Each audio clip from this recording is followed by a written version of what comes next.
Is it possible to predict the unpredictable? Can 3D printed life-size organ models help to map out complex surgeries ahead of time? Is it possible? It already is right here. Mayo Clinic. You know where to go. When it comes to quality sleep, Ashley has you covered with top mattress brands at winning prices and with special financing options available.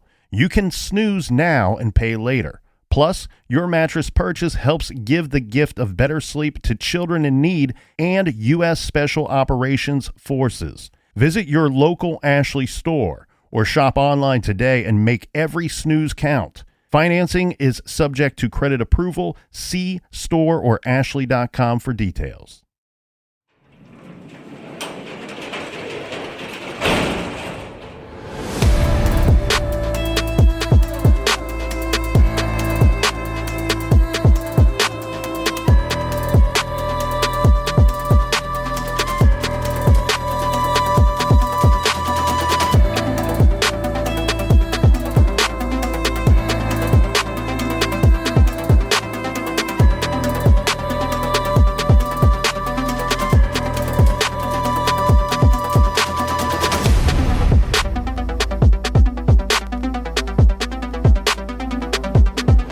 Welcome to True Crime Garage. Wherever you are, whatever you are doing, thank you for listening. I'm your host, Nick, and with me, as always, is a man with a reminder that the kitchen closes at 9 p.m. sharp. Here is the captain. I'm showing up with the intensity of Lamar Jackson. It's good to be seen. Good to see you. Thanks for listening. Thanks for telling a friend.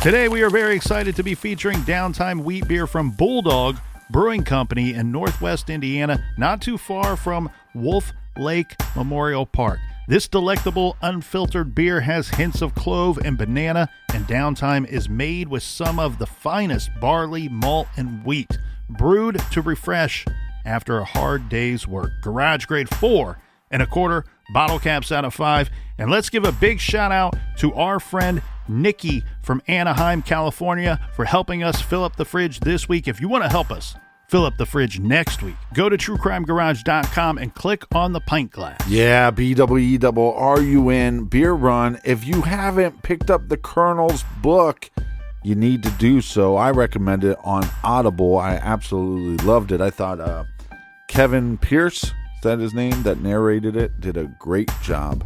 Fabulous.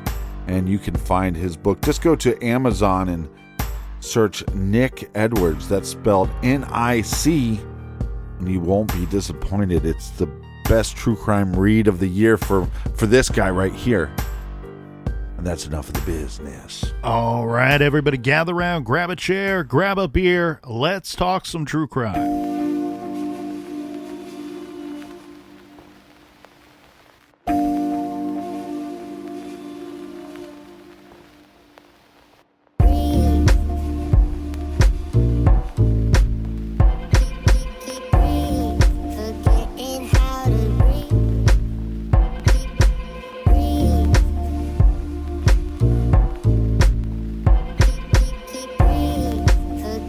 Tracy Bradley told police that when she arrived at her apartment, she could not find her daughters, but instead she found a note. And she says that 10-year-old Tionda wrote this note and had left it for her.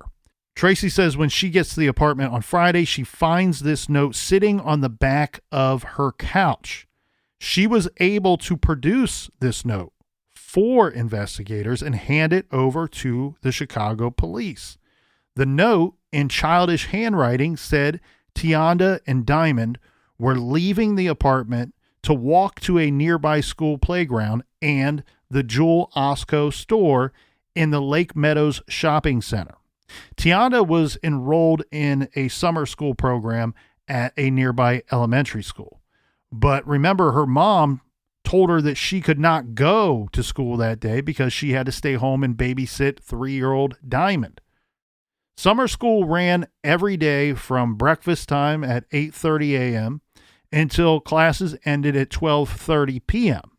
Tionda was marked absent that day for the first time ever, according to records. So this was not a typical thing that she's making Tionda stay home to watch Diamond. The note said that she was bringing Diamond along with her to head over to the playground. So they did not know. Tracy Bradley, the mom, and friends and family did not know exactly which playground. It didn't specify. The note didn't clarify what playground this was, just that it was a school playground. And so she made the assumption that it was the playground of the elementary school where Tionda was going to the summer program. That makes the most sense. According to the personnel working at that school, they say that they had not seen Tionda, obviously at the school because she's marked absent, but also never saw her at any time that day on their playground. We do know that the school called the Bradley apartment at 10:10 a.m. and they received no answer as well. So this is where you start to think, all right, okay, mom produces this note. We know that mom goes off to work at 6:45. We have the school calling at 10:10 a.m. We're starting to shrink our window a little bit, right, Captain? If something happened to the girls, if they left that apartment by themselves or if they left with somebody else, it would seem to stand to reason that they probably left before this 10:10 a.m. call. Yeah, I think that makes the most sense. Now, we do know this, that there was no time written on the note. Tracy said that she immediately went to the Jewel Osco store and immediately to the playground looking for her girls once she found the note. She checked with neighbors and called family. Her sister Faith helped her search the neighborhood, and then finally she called the police at 6-ish or maybe 7-ish, depending on what report you read. Note, again, we keep circling back to this, that Tracy took about 5, maybe 6.5 hours to summon the police. Yeah, but once she starts talking to police, she's not being truthful. Do we have any indication from law enforcement that the mother turned this note over to law enforcement? Remember, she did. She produced the note and did, in fact, hand it over to law enforcement.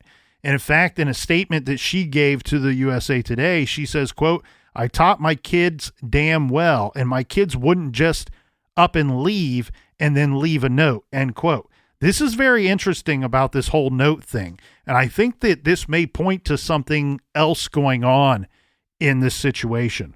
So the extended family said that, yes, the note is legit. However, we got to question how legit the note is, because the family is saying, look, law enforcement, yeah, here's this note.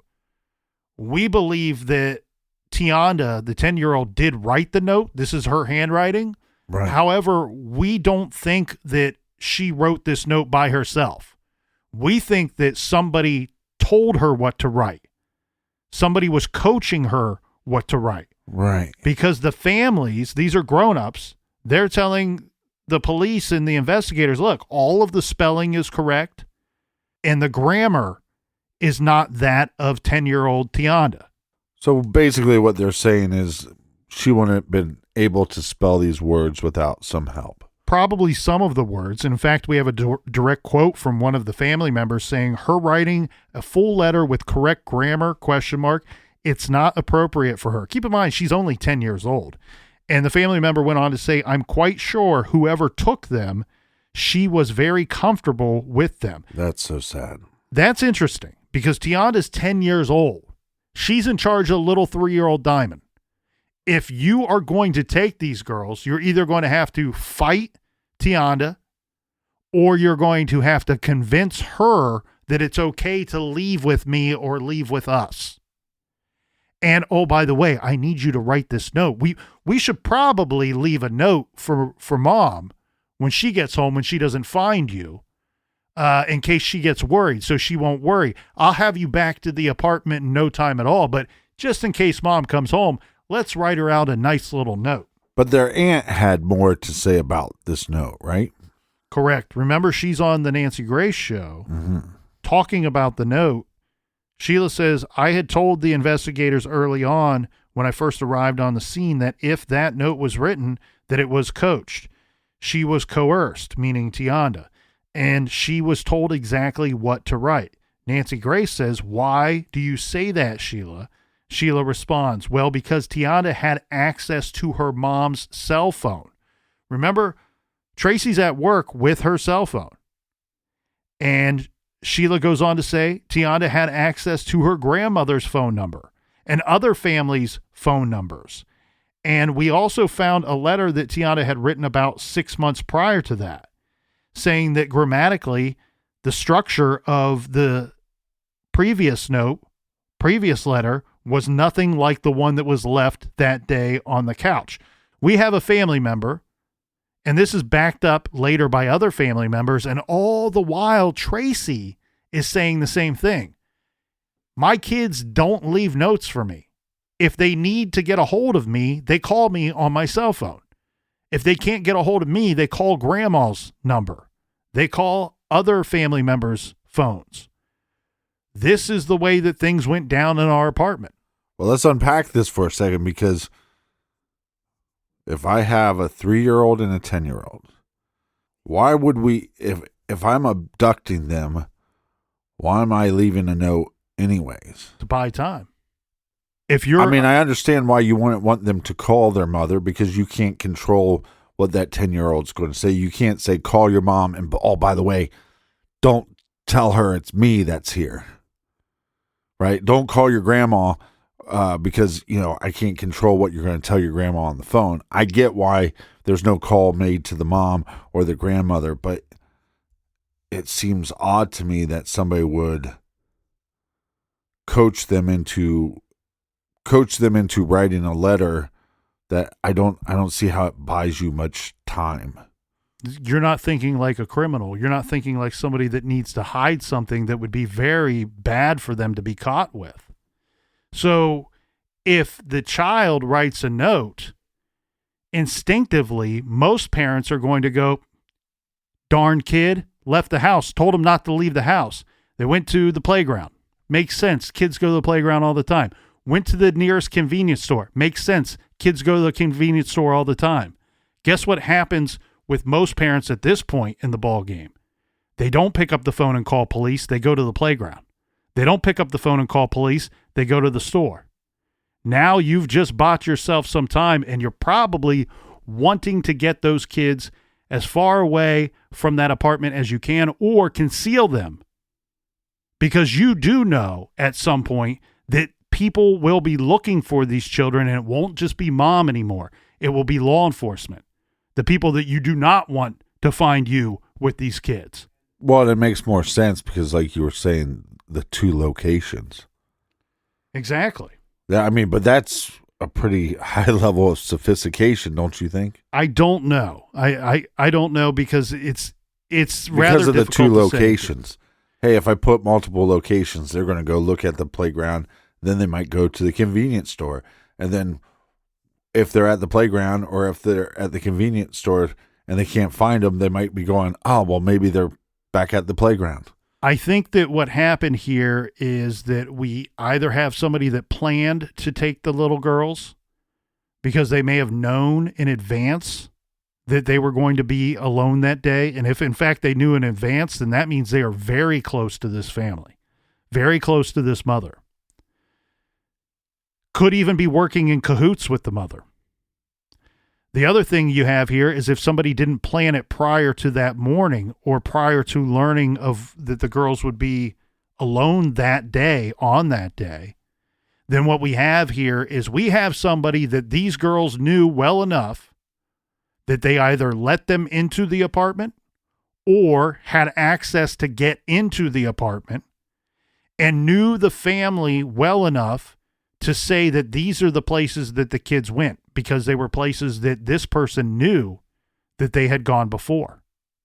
And keep in mind, if you are abducting children from we already talked about the population in this area.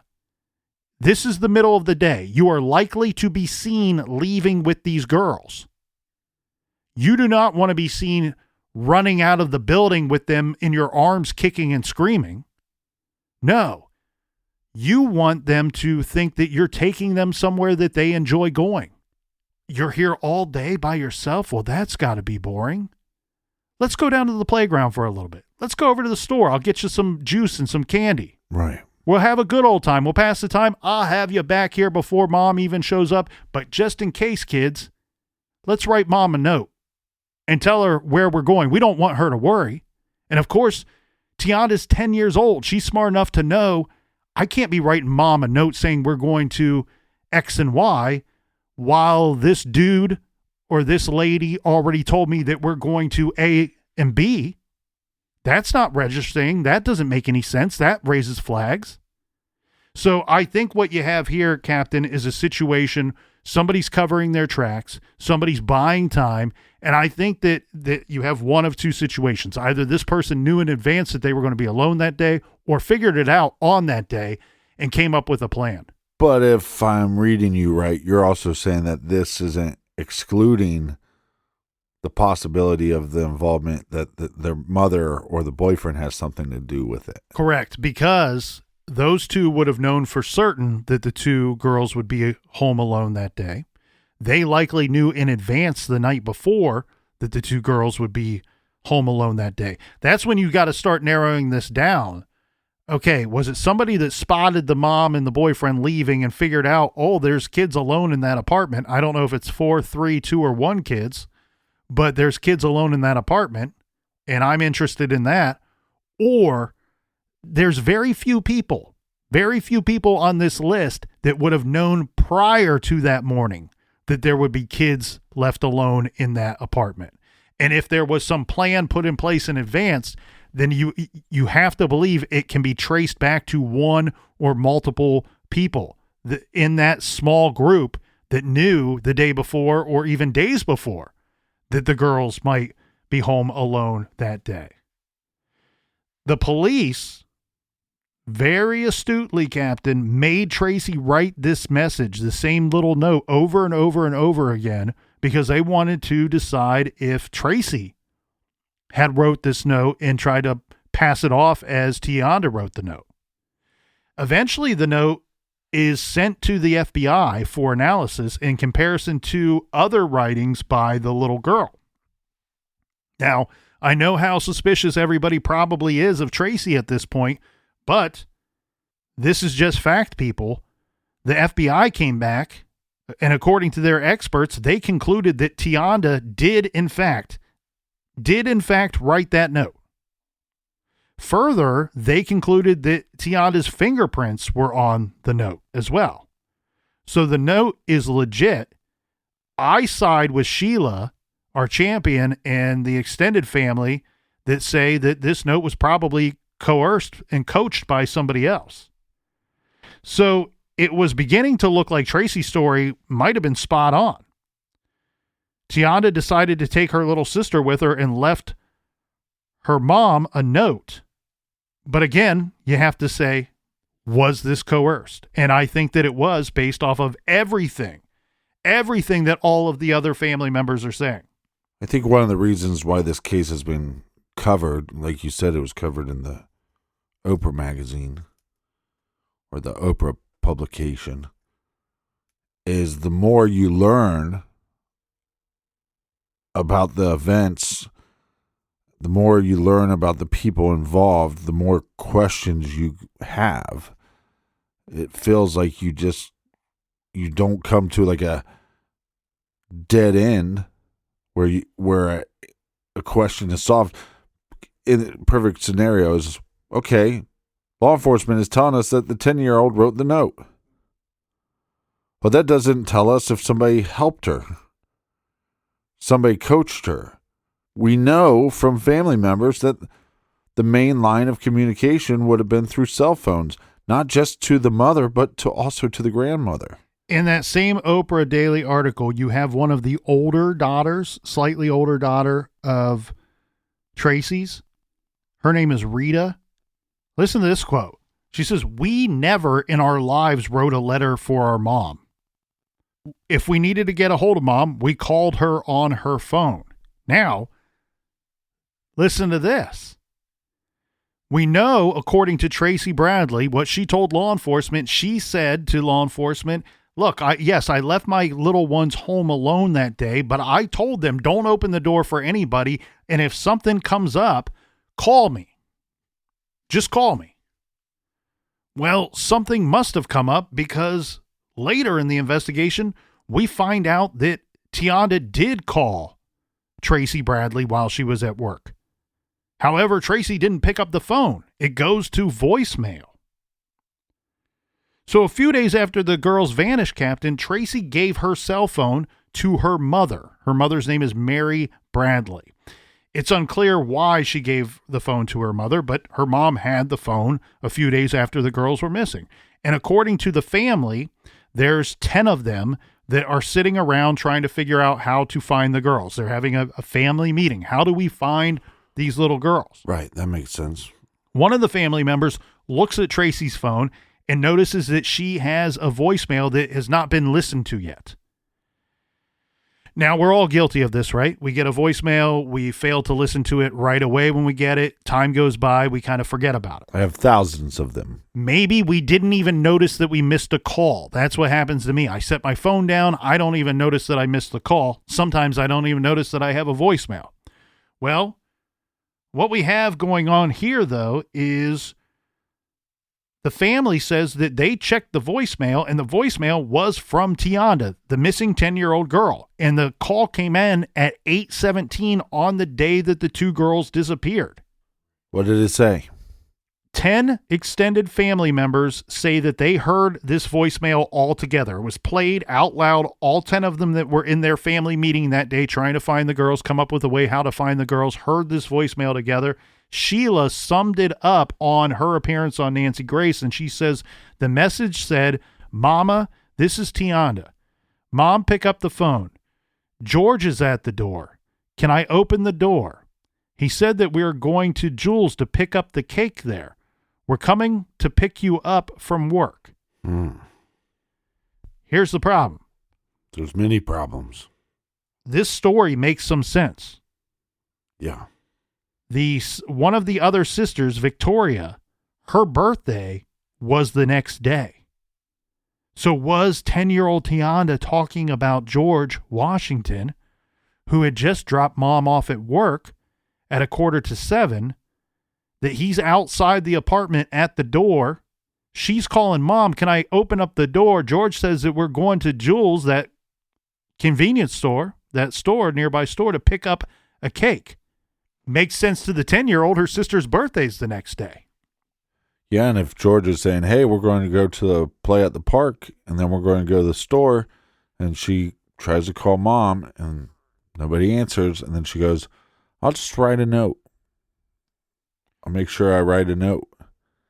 According to the media, Captain, this voicemail somehow got erased. So the Chicago Police Department has never addressed how this happened. According to the family and according to police, they said they did hear the voicemail and somehow it got erased. If 10 members of a family all tell the same story, I have no reason to believe that they're lying. Well, we don't have to question them because we do have the Chicago Police Department saying we heard the voicemail. They heard it as well. It sounds to me like the voicemail got erased once the phone was given to the police department. You know, sometimes when you're talking, I should pay a little bit more attention. Hey, you don't know how you missed that, and apparently the Chicago Police Department does not know how the voicemail got erased. They never addressed this publicly other than to say that they heard the voicemail. Yeah, but I wonder if it's one of those things, if it was played so many times and you don't hit save every time, you know, if it just goes away, who knows? You got to get one of these digital forensic people in your big giant police department there in one of the largest cities in the United States to help you work a phone. Yeah, but does it even matter? If 10 people from the family know what it says, right, you're right, and law enforcement knows what it says, then George has a lot of answering to do. As a wise man once said, you are absolutely right. Now, as you pointed out, the problem with this case is that it's a large equation, and there's a different argument for each item that we look at in this case. And here we have what we think is evidence of who we should be going after. However, we learn that there are in fact 2 Georges.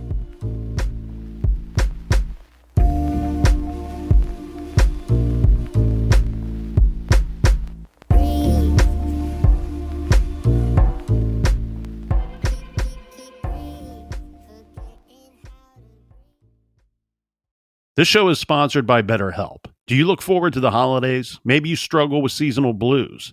This time of year can be a lot, and it's natural to feel some sadness or even anxiety about it. But adding something new and positive to your life can counteract some of those feelings. Therapy can be a bright spot, something to look forward to make you feel grounded, and to give you the tools to manage everything going on.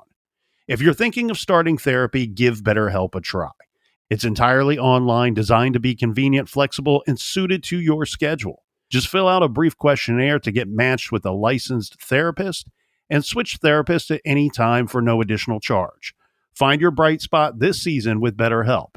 Visit BetterHelp.com/garage today to get 10% off your first month. That's BetterHelp, HELP.com/garage. Is it possible to predict the unpredictable?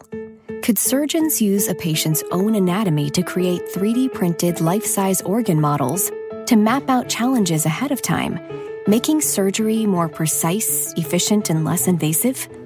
Is it possible? It already is, because every day we're doing what's never been done. Learn more at mayoclinic.org/possible. Mayo Clinic. You know where to go. Rosetta Stone is the language learning program with a lasting impact. I've been using their app to learn French, and it's not just about memorizing words, but actually having real conversations. And it's not just French. They offer 25 languages. Right now, Rosetta Stone has an awesome holiday deal, 50% off their lifetime membership. Every language, unlimited access forever. For anyone keen on diving deep into a new language, check out rosettastone.com. It's a game changer. Want to grow your business in the next 12 months? It starts with your culture. Insperity, a leading HR provider since 1986, can help your business create a culture that drives growth. Download their free ebook, The Future of Business is Culture, at insperity.com/pod. With the right people, processes, and values in place, your company can realize its full potential. Set your business up for growth. Download the free ebook at insperity.com/pod. Insperity, HR that makes a difference.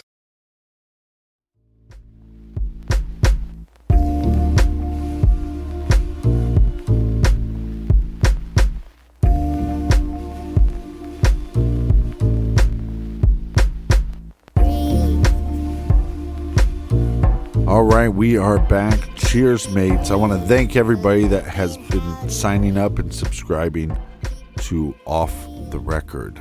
Much appreciated. Colonel? I would like to point out here, Captain, that this Thursday, May 25th, 2023, is National Missing Children's Day. National Missing Children's Day has been commemorated in the United States on May 25th since 1983, when it was first proclaimed by President Ronald Reagan. It falls on the same day as International Missing Children's Day, which was established in 2001. And in fact, that would have been before Tionda and Diamond went missing.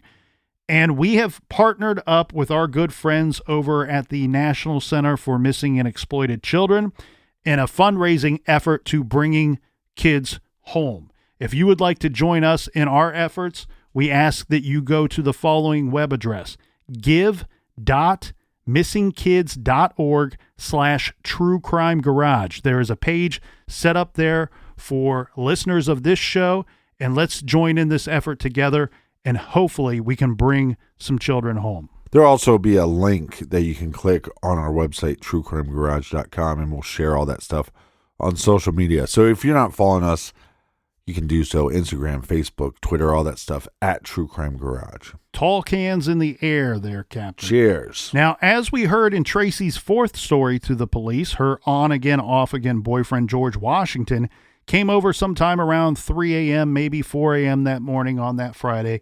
The two spent some time together, and then Tracy got ready for work.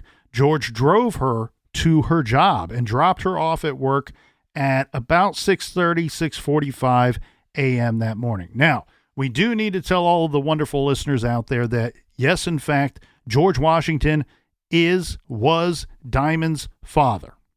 So, we hear this voicemail evidence.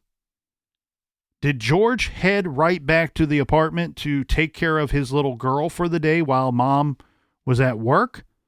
Remember the voicemail? Right. George is here. Should I let him in? Was George playing the good, responsible father taking care of his child? Nope, not according to Mr. George. George agreed to come in for questioning with police, sat down for a series of interviews with police. He spent 2 entire days being questioned. George told police that he never went back to the apartment, never saw the girls that day, nor did he participate in the searches for the girls when Tracy discovered that they were missing. He said it wasn't his problem because he did not believe that Diamond was his child.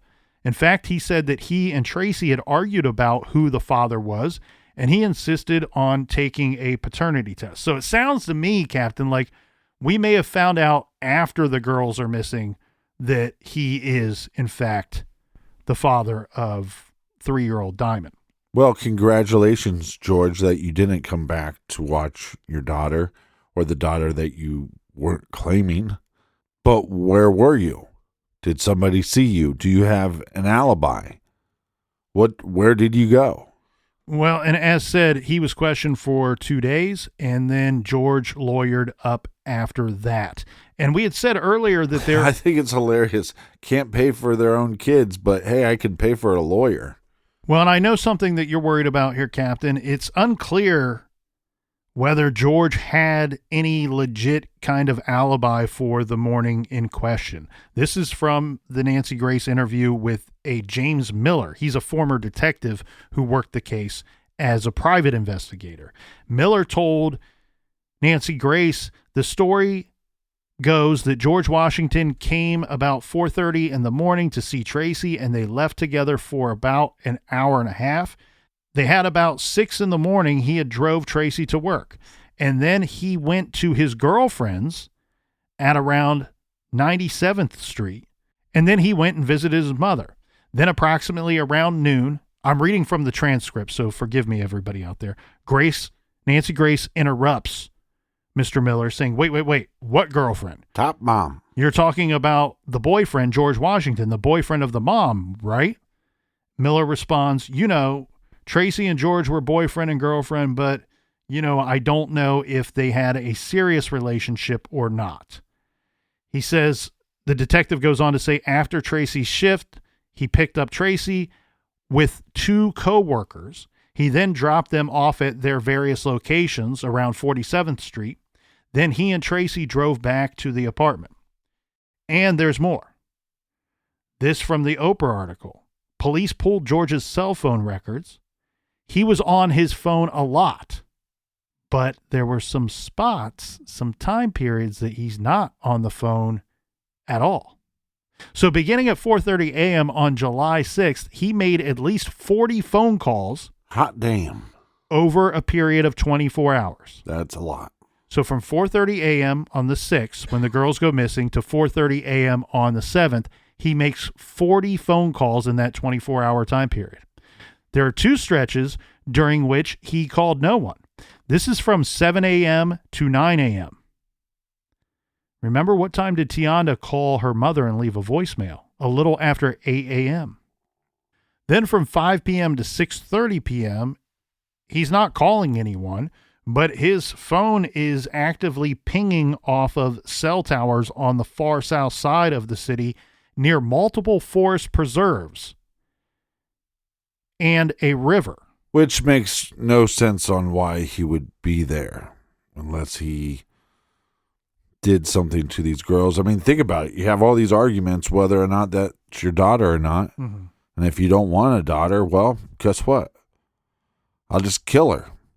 Dispose of the body. We won't have to have that argument ever again. Especially if we're talking about just the month prior, Captain, that we have the mother saying, look, this is your daughter, and she's filed paternity lawsuit against you. Yeah, because if you don't stick with her, you're going to be paying child support. Or in some cases, you just pay child support anyways because you're not married. And so what are you doing in these woods, Mr. George? Are you chopping down a cherry tree? Well, and I know that all the listeners are saying, but guys, you said that there are two Georges. Who is this other George? We need to consider him as a possible suspect as well. Well, you're exactly right. So this guy's name, we got George Washington, who we've talked about at length. The problem with this other George, he's referred to and described as a close family friend. And this is a guy that the girls and their sisters, the older sisters, had routinely gone over to this man's apartment, this for to be babysat or a very brief period of time if Tracy had to run out and grab something. The problem with this other George is that he was known to the family by a nickname. And the family, Tracy's family, says the girls, and remember we have the two older sisters that can tell us the same story and back all of this up. They all say we never called him George. Some of the family didn't even know that was his name, his first name. They all refer to him as by his nickname. So where you have to go, okay, well, we got two Georges here and we got to question both of them, got to be concerned about both of them. One of the Georges is not looking so good right now, based off of his cell phone records. The other one is not looking so good as a suspect because everybody in the family is saying, we never called him George. Right. Tionda would not have said George is here. Well, and think about that. I mean, even when you're 10 years old, when you hear somebody not call your mom, but they call her by her real name, it freaks you out a little bit. Like, oh, yeah, my mom's name isn't Mom. You know what I mean? So if you have a family friend that you've been calling, we have no way of knowing if she even knew this individual's name was George, other than his nickname. And then listen to this. This is all from the Chicago Sun-Times, summarizing a wicked long piece in the USA Today. In this piece, they did not name George Washington. They just left it as we got a suspect here. They don't name him, but of course, we call it like it is here in the garage, so we will name George Washington. And the article reads as follows. Several pieces of evidence. This is actual evidence, Captain. Several pieces of evidence have pointed investigators in George's direction. For one, investigators found a hair matching Tionda and Tracy's DNA in his vehicle's trunk. He tells police that he would sneak the girls into the drive-in theater in the city, put them in the trunk, sneak them in. The whole family goes and watches a movie in George's car. We do that so we don't have to pay for the two little ones. Sounds a little bullshitty. Well, the problem with this statement is not does it just sound like bullshit, it smells like bullshit too there, because the investigators are pointing out, look, the closest drive-in at the time is in the suburbs. It's not in the city. Yeah. And then to back that up, Tracy's family saying, we've never heard of Tracy and the girls ever going to a drive-in movie theater. Yeah. So that story doesn't seem to hold a lot of water. Bullshit. Then George offered up to law enforcement conflicting stories about his actions on the day that the girls went missing. More bullshit. 4 teenagers and 3 neighbors on that day said that they saw him setting fire to something in a 55-gallon drum in his backyard garage. So he's got an unattached garage to his home. He lives about 10 miles south of the girls' apartment. We have, according to this report, 7 people that say on that day they saw him burning something in a 5-gallon drum, not in his backyard, in the garage that's located in his backyard.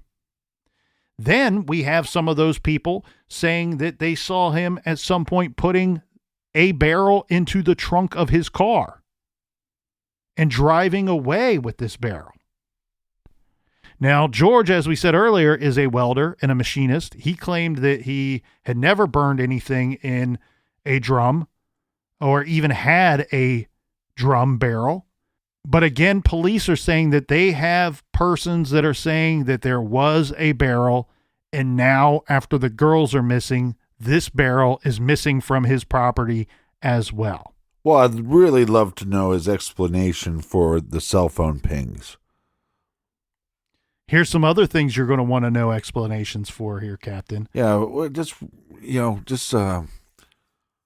you just punch me in my goddamn face, because you're really pissing me off. So armed with this information, police are going to search George's home and his property and his vehicle. And George said that he gave the investigators and surrendered the keys to his car and his house. Now, investigators are saying in his garage, they found recently purchased rubber gloves, contractor trash bags, and bleach, all from a Home Depot, that investigators think could have been a way of cleaning up after the girls went missing. Police have the receipt for the purchase. So they go missing on the 6th. On the 7th, George bought contractor trash bags, gardening gloves, and protective neoprene gloves. When police searched his home several days later, they find the receipt, and there are 5 bags missing from the roll, and the gardening gloves were not found at all. Remember, we have reports that say that he burned something in a 55-gallon drum, which then other witnesses say that they saw him loading this drum into his car, and that he left for about 45 minutes, and he and his car come back to his home about 45 minutes after leaving with this 55-gallon drum. I have a big issue with George when he says, I didn't even own this barrel. So these eyewitnesses are just making that up? You see what I'm saying? Like it becomes way more suspicious, because it's like, right. I would even buy, I don't really know what they're talking about. Maybe I own one. I don't remember what I did with it. Anything other than that never existed. I never had one of those. I don't know what you're talking about. Well, and there's other proof, too, to back up some of these eyewitnesses' stories and statements. Police found burn marks at the top of his garage. Right. Smoke, heat, fire rises. And the witnesses say he was burning something not in the backyard, but inside the garage of his backyard. And later, police find burn marks on the rafters and the ceiling of that garage. And why would you do that? Because you'd want to conceal what was in that barrel. And remember his prior statements to law enforcement. I did not have a 55-gallon drum. I did not burn anything. Somebody burnt something in this garage. Well, there's a lot of other people that police look into, but it's hard to turn away from George Washington. And then the other issue becomes, because the mother isn't being that honest with anybody, let alone law enforcement, it makes you wonder, is she a part of this? Or is she just dumb and kind of covering up for him, or trying to protect him in some way? Or some of this stuff too, you wonder, Captain, is she smart and just preoccupied with the fact that her kids are missing and might be an emotional wreck, very distracted. So, but let's kind of piece all this together. What we do have here is suspicious behavior and movements by George Washington. Tionda leaving a voicemail for her mother saying that George is at the door. So this is somebody that either through the door vocally identifies himself as George to the kids, or I don't know if there's a peephole or if there's a way for the children to see outside of the front door to the apartment, and she is visibly identifying this person as George to her mother on the voicemail. If it's not George Washington, there's a lot of coincidences here pointing to him. Right. And too many so that I think that this has got to be the number one suspect. And we do know that at some point there were several people that pushed and pushed and pushed for prosecutors to charge George with the kidnappings. And they decided that there was not enough concrete evidence to charge George Washington with anything. But then I want to point out a few things that we've already kind of circled around before. I'm a little suspicious of anyone that would have known that the girls would have been alone in the apartment prior to the day that they went missing. Yeah. The sisters aren't there. The older sisters are conveniently not there, and they're at grandma's house. Friends are over the night before to confirm that Tionda and Diamond are alive and well at 10 p.m. Thursday night. Then we have Tracy, who goes off to work and tells 4 different stories when she comes home and does not find her kids. 4 different stories to police. And the thing is, I feel like the best person, the best suspect, is probably hiding right there in the shadows of one of these stories, one of Mom's 4 stories to police. So who is missing from 3 of those stories? George. She tells 3 different stories before getting to the 4th story that includes George Washington's name to police. And then Tionda calls saying that George is at the door. George has suspicious behavior. His cell phone record activity looks strange. Does Mom know? Is she covering for George? Is she purposely leaving George's name out of the equation early on in the investigation? The other thing, who else's name is missing from some of those stories? In fact, this person's name is missing from all of the stories. Sheila tells Nancy Grace, "Why would Tracy lie?" Well, it's simple, Nancy. And I know and I believe in my heart of hearts that Sheila believes this. I believe in my heart of hearts that Tracy told her this.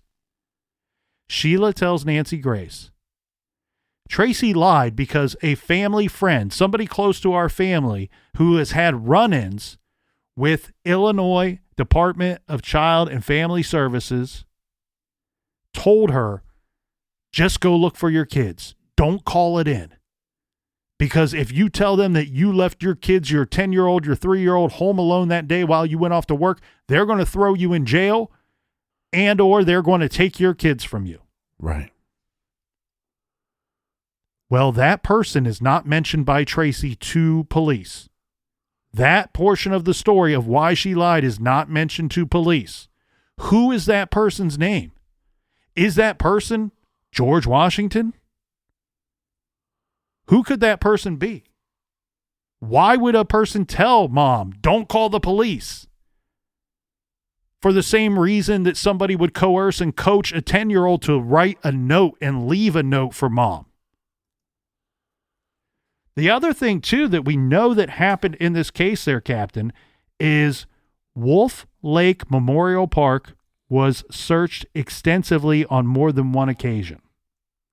We have witnesses that say that they saw George Washington burning something in a 55-gallon drum in his garage and then loading that drum up into the back of his car and driving off and then coming back without the drum 45 minutes later.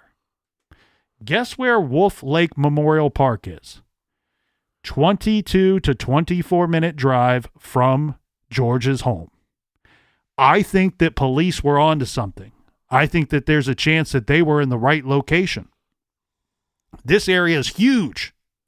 This area is huge, and maybe it's just too big. Maybe they didn't find what they were looking for. And oh, by the way, Wolf Lake is huge itself.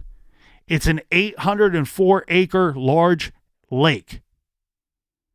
I would not be surprised that if George Washington dumped and disposed of a drum that contains significant evidence to this case, I would not be surprised if it's eventually found and recovered in that Wolf Lake Memorial Park. But I like to go back as if I'm law enforcement. If I'm law enforcement and I have all these things pointing to this bag of shit, right?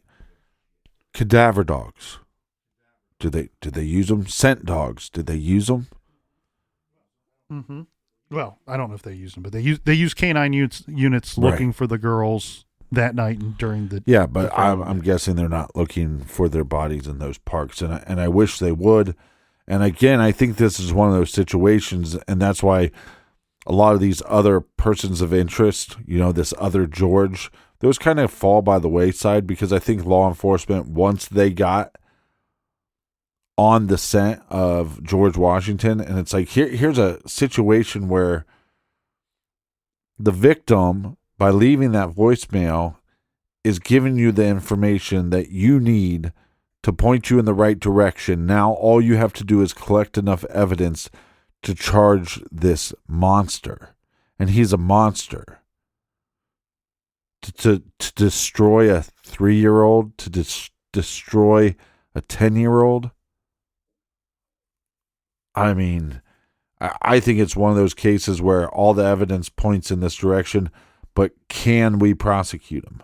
You have to hope, if in fact that somebody wanted to get rid of the two girls, that maybe they gave them away rather than got rid of them.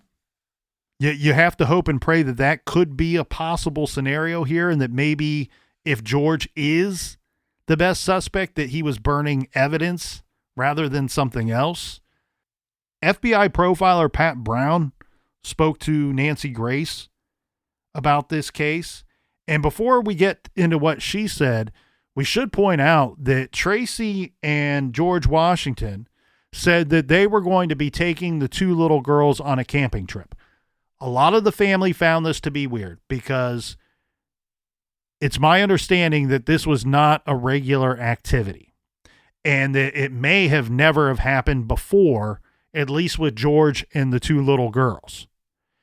In George's defense, police did find evidence, proof positive, that he did in fact either purchase or borrow some camping equipment. This would indicate that maybe there is some truth to that story, that weekend we were going to go camping. However, what police also did not uncover was any prior arrangements. They didn't reserve a campsite, even though it's near 4th of July weekend, which 4th of July that year was on a Wednesday. So the weekend prior and the weekend after are going to be very busy camping weekends. Now, maybe George Washington is not a camper and would not know it's in our best interest to reserve a site before we drive out there. But listen to this. Where they were supposedly going to go camping, or according to George, where they were going to go camping, was in Indiana. Wolf Lake Memorial Park sits right on the state line. It's about half in Indiana and half in Illinois. And we already pointed out the proximity to George's home to that park, to that large outdoor nature preserve. Pat Brown on Nancy Grace says that she believes that the aunt who has taken up the fight for these girls, Sheila, she says Sheila is exactly right. Sheila is right on the money. She believes this is not a stranger abduction. Pat Brown says, I believe it's not a stranger abduction. I believe that it goes right back to those Georges. Pat Brown says, my guess is George Washington, the father of Diamond, they ought to be looking there at him. And they also ought to be looking in Indiana, where they supposedly were going camping. Why would that state come up into somebody's mind if they had never camped before? Indiana, look over there, and they're not going to be alive, sadly, Pat Brown says. Brown pointed out that if the girls were abducted by a random stranger, they would have been dumped within hours, and the killer would not have been afraid to discard them in a public place because he had no link to them. We've talked about that plenty of times on this show. The closer the perp to the victim, the more effort that they put into concealing the body. She goes on to say someone took great care to hide these bodies. Someone who knew those girls were home alone. Someone who the girls were comfortable with. Someone who either knew to pose as a guy named George or who was a guy named George. As the captain pointed out, the FBI is still offering a $10,000 reward for information about the Bradley sisters and their disappearance. A statement to Oprah Daily reads, "The FBI is still actively providing investigative assistance to the Chicago Police Department with respect to the disappearance of Diamond and Tionda Bradley.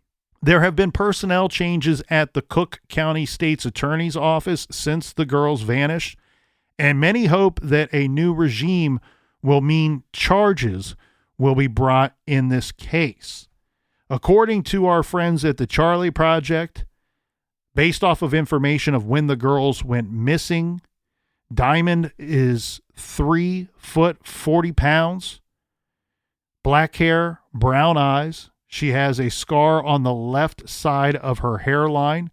She normally wears her hair braided in the back with 4 ponytails. Diamond has deep set eyes. 10-year-old Tionda, 4'2", 70 pounds. Tionda has brown hair, brown eyes, has a quarter-size burn scar on her left forearm. She had a scrape on her left calf at the time of her disappearance in July of 2001, and she normally wears her hair in long ponytails.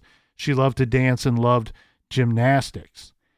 In 2021, to mark the 20th anniversary of Tionda and Diamond's disappearance, the National Center for Missing and Exploited Children released new age-progressed images of the girls.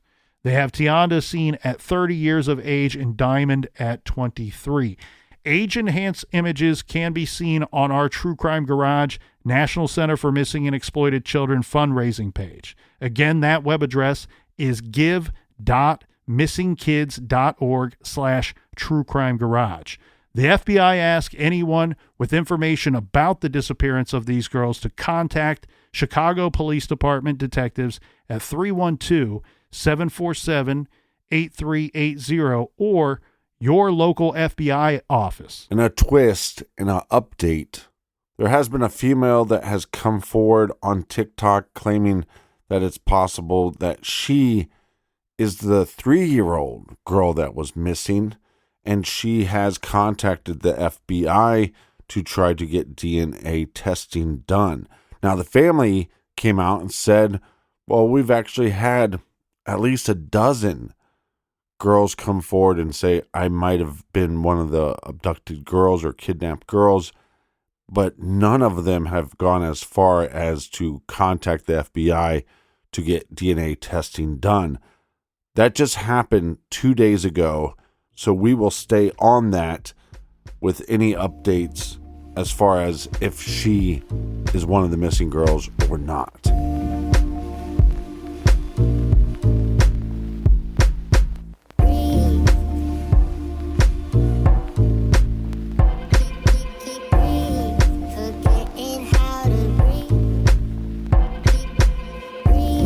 Want to thank everybody for joining us here in the garage. Make sure you go to iTunes and leave us a 5-star review.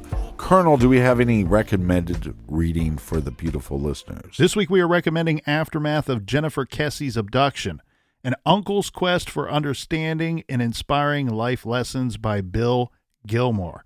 17 years ago, Bill Gilmore and all of the Kessies and their extended family went from watching the news to living a true crime story. Bill's niece Jennifer Kessie was abducted and vanished without a trace in Orlando, Florida. Gripped by sadness while grappling with brokenness, a pivotal invitation brought hope out of helplessness. As we all know, the true crime community can play a considerable advocacy role through compassionate and ethical coverage of individual cases and bring a collective loud voice to the conversation. And keep in mind, please keep in mind, that Jennifer Kessie is still missing, and there is a reward for information or to help find her. And you can call in any information you have to the FBI at 866-838-1153 or call the crime line at 800-423-TIPS. That's TIPS. Go ahead and check out Aftermath of Jennifer Kessie's Abduction by Bill Gilmore. You can find that recommendation and many others on our website, truecrimegarage.com. And until next week, be good, be kind, and don't litter.